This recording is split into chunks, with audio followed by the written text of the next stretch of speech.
Hi, folks. This is Don Meissner with the North Country Fishing Report. And I've asked my close, better half, by far better than me, Linda, to join me with this report today because she sometimes has a different perspective that we can pass on. And what I wanted to talk about is we talked over and over again, we talked to you about tournaments, and the buzz now is huge around the country of the tournaments that we just held in Meissner. And I was asked to go on Channel 7 News to talk about it. What has happened? Why is this so incredible? And what we wanted to talk about is the fact that these tournaments are only one of the many things that we've tried to do using the culture of our fishing as a way to express what we are up here in the North Country. So, Linda, you were really affected by the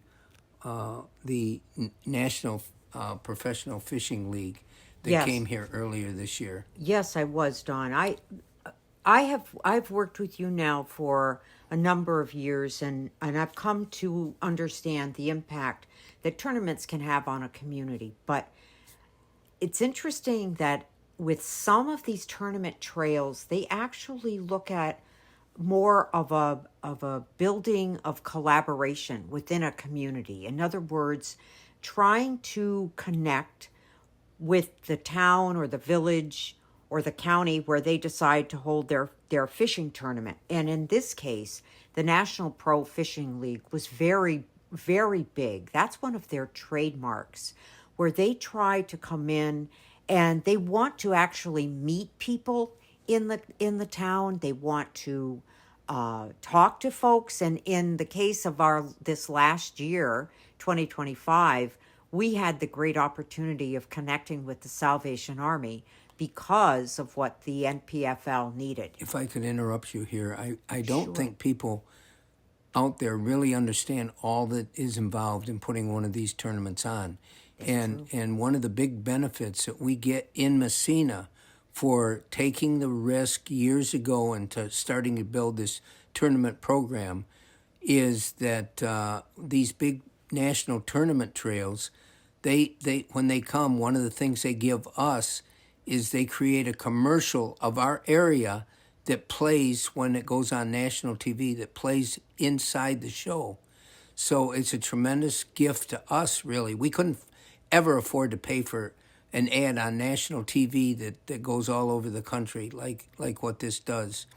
But what people need to understand, you don't need to, but what I wanted to share with you is when these big tournaments do something like this, they bring a whole staff of camera people and drones and so forth in. And so they need to have a studio, an actual studio away from home. So we have to find them a place that they can use as a studio. And this year we went to the Salvation Army, and the leader there, Nick, he was so gracious. He gave his chapel for them to use as a studio. And so I think that's one of the great things that's really going to help us is this relationship. And what it does for the town is it brings organizations that are part of the town into the whole process of our fishing experience, what we're doing. And I'd like to add something else.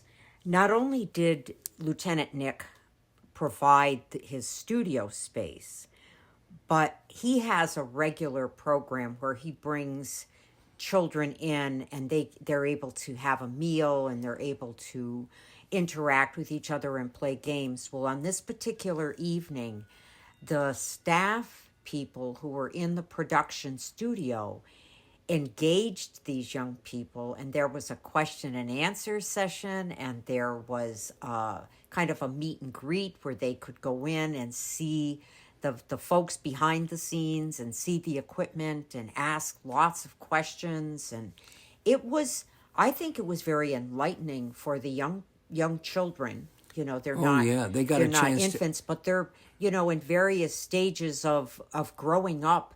And this gives them something to think about and maybe look forward to. Maybe one day they'd want to be in broadcasting or absolutely in production. They were so thrilled to be able to mix with these top dogs in their mind, what they're seeing, these top people, and that the top people were so gracious, and in that they spent the time and they were so personal and nice to those kids, and that's a great thing.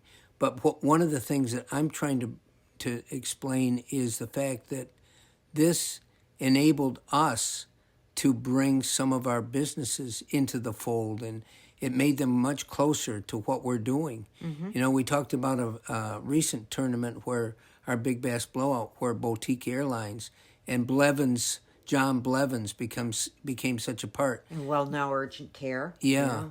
This brings these businesses closer in. They hear about, oh, this tournament's coming to Messina. Well, what does it really mean? And it really means it's a building process for us as a town. And Don, your listeners might want to think about this as a many-layered approach to how a tournament can impact a community in a very positive way. And this was one of those opportunities where the foundation was laid, and there were conversations exchanged and ideas exchanged, and people learned about one another in this venue. So this is powerful. It really is. It's so important. And like you said, there's many layers, and there's many layers to what we're trying to do and bringing in this whole fishing program for the town. It isn't just having a tournament come to town. It's far more wide focused than that. It's what we're trying to do is bring families to come here and want to experience the life that we have here. Yes. And so some of these tournament organizations are really helping us to do this. When they do a commercial of the town, they ask me, what would you like to highlight in the town? And I think, okay, what do I want vacationers to be able to do when they come here? I want them to experience why we live here, what makes this area so special. And that's what fishing does. It brings people together in lots of different wonderful ways. And yes. That's why I wanted to talk about this today. Very true. Until next time, folks, this is Don and Linda with the North Country Fishing Report.